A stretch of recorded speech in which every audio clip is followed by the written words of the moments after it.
Hello, everyone. Welcome to Focus. This is a show where we talk to very interesting people and talk about very interesting topics. I'm your host, Ivan Delgado, and today we have a very special guest, and he may be one of the upcoming biggest stars in some years from today. Please welcome Brandon Large. Hi guys, I'm really excited to be here. How are you?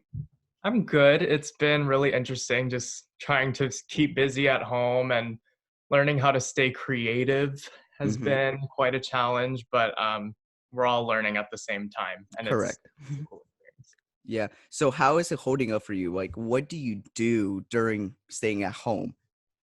I've been trying to take some dance classes online, which has sometimes presented itself as a challenge just because, sometimes teachers are teaching and there's a lot of space that they use. And Yeah. I don't know about everyone else, but I don't necessarily have a huge space in order to dance in. So sometimes I stay away from classes. I spend some time at the piano, kind of just trying to learn some songs and sing and maybe record myself. And I like it, I'll post it on Instagram. But I don't know. Really, it's just like trying not to stop the grind because if I stop, then I Yeah. don't think I'll start again. So, correct me if I'm wrong. Are you affiliated with Broadway? Uh, You could say that, I guess. I mean, my parents both were Broadway performers, so I Okay. grew up around a lot of musical theater and dance and vocal performance. And my mom was in the original cast of Phantom of the Opera on Broadway, and my Oh, dad was in the original of Les Mis. And then they've had a bunch of Broadway credits in between and everywhere. So, I mean, ultimately, I would love to be on Broadway. I wouldn't say that I have like a direct connection because I want to be able to make that for myself. But I correct. mean, it runs in the family. It runs in a family. That makes sense. So, because of that, you have like a close relationship with New York. Am I right? Yes, I do. Okay. So, how did this relationship start apart from Broadway? Like, how did it start? Okay, so I actually really, really hated New York growing up. I spent a little bit of time here and there just in the city because my dad every so often would get a gig there. And I just like, I hated the smell. I hated how busy it was. I just, I was totally an LA person growing up. And then probably around like eighth grade, I want to say, I started going every summer to visit some close family friends that lived there. And it really just grew on me because I was like, the smell doesn't bother me anymore. I like that it's always busy. There's so much more opportunity separate from theater. There's always something going on for anyone who looks for it. And Correct. I want to end up there. So, I personally think that a lot of people from LA they do hate New York. I've seen a lot of people that are like, no, I don't like New York. Yeah, that's crazy. Okay. So, I've seen some of your productions that you have been involved with, like Bring It On and some dance showcases, and including like some of the rehearsals from Pippin. Mhm. So, what I've seen so far is that you know your stuff. So, tell me about your practice training process. Like, how do you Okay. how do you do this? How Yeah. how does it work? Well, I started training primarily in dance. Okay. So, like most of my life since I was 2 years old, I started taking dance classes at the Performing Arts Center. And I've been training pretty seriously over the past, like, I want to say maybe like 8 years. It got like a lot more serious. And I Hmm. started really focusing my energy into training in jazz, tap, ballet, hip hop, and eventually modern dance as well. And so, what dance class and all that training gave me, in addition to how to move my body, obviously, I learned a lot about like being diligent and learning everything as soon as possible, which transferred over to learning lines for shows or for learning blocking or anything that I have to be able to put into my mind as fast as possible. And so that is a really, really important skill to have that I'm so grateful um, that I've kind of figured out early on. And As for just like the shows recently, I don't consider myself a good actor like at all. So just being in all of these shows at Van Nuys, they've all given me a really good opportunity to try to expand my capacity as an actor. So I'm still in the process of trying to figure out what my process is for acting. So it's a little bit of a road still. So I have a very specific question. You're very flexible. How do you do this? Like, it's crazy. It is uh, absolutely crazy in my opinion. well, thank you. Uh It's funny because a lot of times when I think of my flexibility, I'm always trying to make myself more flexible. I mean, I don't consider myself like really, really, really flexible compared to like a lot of people you'd see on Instagram doing all of these crazy things with their body. But I mean, we all are given a body and we have to work with what we have. So I've just Yeah. throughout my entire life have been pushing my body to stretch a little more, go a little further. And I mean, I definitely used to be a lot more flexible when I was younger, but I still work on that. Like, it's just best to take class, make sure that your body temperature is high and you're very warm, and then stretch and like push your limits, and then eventually your limits will expand a little bit, get a little further, and then Yeah. that's just how I've gotten to where I am. Well, that is crazy. Okay. So here's a very maybe this question make you think. Okay. So you know how to act, you know how to sing, you know how to dance. Correct. Yes. So if you were forced to pick one and get rid of two, which one will it be? Um, I almost immediately I wanna just say dance, just because 'cause that's Correct. been such an important part of my life growing up. It's my artistic outlet in a lot of ways. It's the easiest way for me to convey how I'm feeling, and it's also just really good to get the body moving. It releases endorphins, it makes me feel good, and, if anything, I would just be happy dancing through the rest of my life. I mean, like, I'm so grateful that I have been able to work as both or as all three of a dancer, an actor, and a singer. But I mean, just dance is really, really important in my life, and it's really gotten me to where I am right now. And so I'd be loyal to dance. When you were 10 years old, who did you think you would be as an adult? Uh, that's interesting. I When I was younger, I really, really had my heart set on being a veterinarian for like animals and for Oh, medicine really? to treat pets. Yeah, and I have kind of stepped away from that. The same year in eighth grade, when I started to love New York, that was kind of when I started to realize that maybe I do want to pursue theater in my lifetime, and maybe that's something that has just been dormant through my entire life because I did grow up around it. But when I was 10, I'm pretty sure that I would have seen myself not living in New York and being a successful veterinarian treating your average house pets. I didn't think I would be a vet for like exotic animals or anything, but that was what I wanted to do pretty much until like ninth grade. Also, when my science teacher in ninth grade at Van Nuys High School, Miss Shim, when she asked me what I wanted to do with my life, I said I want to be a vet, and that is no longer true. That is actually crazy. Congratulations about getting accepted to Columbia University. Thank you so much. How did you feel? Like when you got the news, how did you feel? I was really, really shocked. I didn't think that I could do it. I guess like artists and type A personality people, which I am both, like we're just really critical on ourselves. And so I really didn't think I could do it. That day, I remember it really clearly. I did all of my homework and everything else I needed to do before looking at my application because I knew that if I didn't get in, then I would be torn and would not be able to finish anything that was due the next day or anything that just had to get done around the house. And I was almost sure that I was not going to get in, but I opened it. and I was accepted, and I freaked out because I never thought that I would be able to get into an Ivy League school.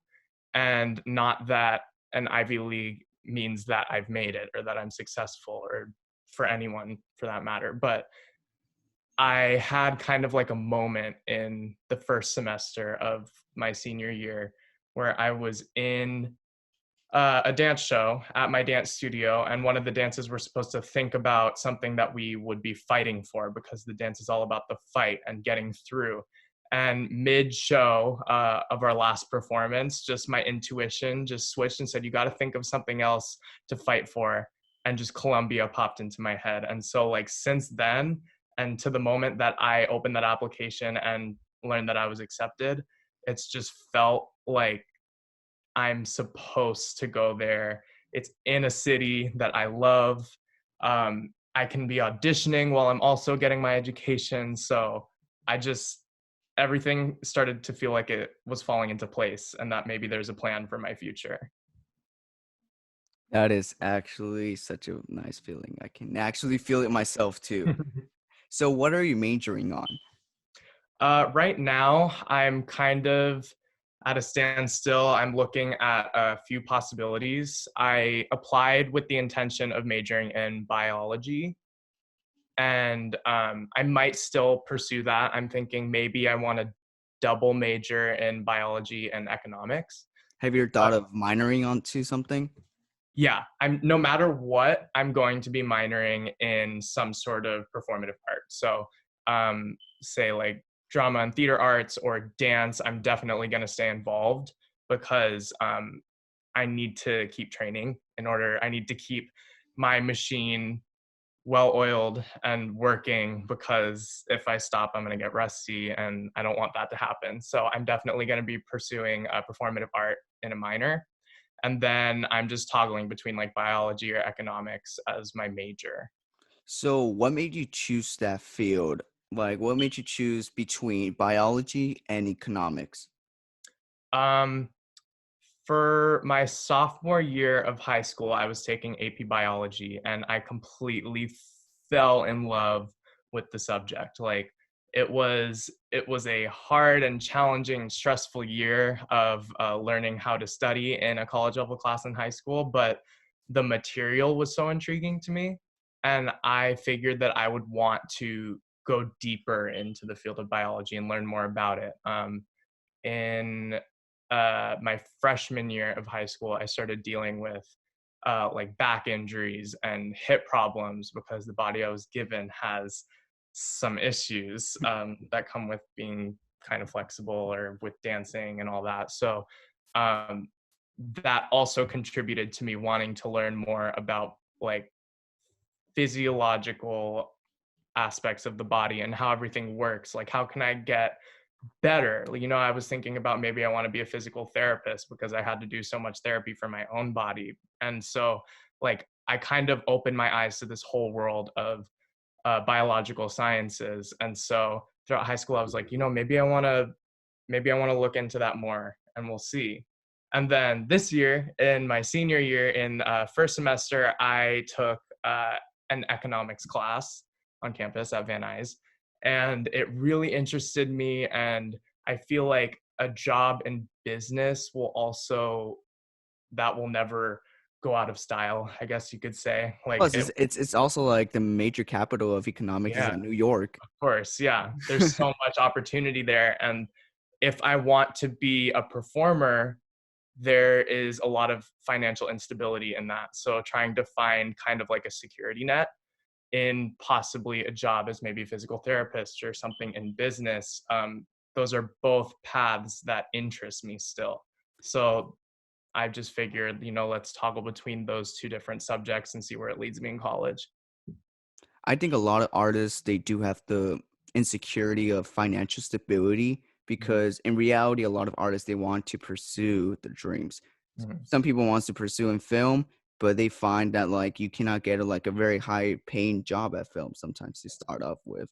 Some people wants to dance, you cannot get a high paying job to start off with. It a Yeah. lot of people definitely do have like this insecurity. And you know what? That's okay. As long as you have like a backup plan. That's Yeah. That's a very great mindset to have. So who do you look forward to as your inspiration? Um, I have really, really, really looked up to a lot of my dance teachers growing up. Every single one of them has taught me not only as a dancer and as an artist, but also just as a person, what qualities I want to have in my life and what I want to maybe emulate when I'm older. If I end up being a mentor to anybody, I want to impart onto them or impose onto them what I've learned from my mentors. So all of my dance teachers, all of my academic teachers at school as well, they've been amazing and I've learned a lot about how to be a person and how to be a good human being from all of them. And then some of my my aspiring idols that I see in like the media and everything, I've really grown amazed by pretty much everyone in the theater community. I want to say, Cynthia Erivo. She was in the revival of The Color Purple on Broadway, and she has seeped into the world of film, and she has kind of broken barriers between all different kinds of work in the industry. And I think that that's extremely amazing. She's so incredibly talented. There are tons of people I could talk about, but she comes to mind when I think of celebrity idol. Correct. So, all right. What is your favorite food? It's so out of topic, but I think this is like one of the most important questions for a Oh human yeah, being to know. of course, of course. My favorite food, hands down, is sushi. Like any type of sushi. I Really? could I could live on it for the rest of my life. Nothing else. It doesn't fill me up, unfortunately, but it's Really? still very good. I Yeah. love it. Yeah. It fills you up for like 30 minutes, and then after you want something sweet and something Yeah. heavy. Yeah, I get that. I love it so much. Like I could just give me sushi and nothing else and I could just live happy for the rest of my life. That's amazing. Okay, so what's next after college? That is very blurry right now. At the moment, I've just been trying to focus on what college will look like because of the coronavirus pandemic. It is very uncertain what like even my next like 6 months will look like because campuses might be closed or there might be a combination of being uh, on campus learning in a classroom and also being online. So, it's just right now, I'm just kind of focused on what the immediate future is going to look like. But hopefully, what my dream is, and if this could come to fruition, that would be amazing, is either straight out of college or maybe even in college, landing my first Broadway show and pursuing my dream as soon as possible because performative art is so dependent on uh, your body and it's easier as a younger person with more energy and more range of motion and more control over just the body in general. Like I would love to just start a successful career with like Broadway, national tour credits, regional credits in theater. But I also see myself maybe still becoming, maybe I want to be a physical therapist after college and see that because maybe I want to just build up maybe like just a foundation of income that I have a pool of something before I dive into uh, art being my passion, but it's really blurry.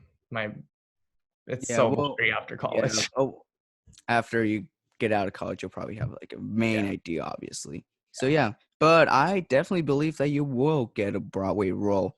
Thank Doesn't you. matter what it is, but you'll start small, but something Yeah, is something. So I definitely believe that you will have a Broadway role. thank you so So much. Thank you. yeah. So that's pretty much it. Thank you, Brendan. All right, thank you for having me here. No problem.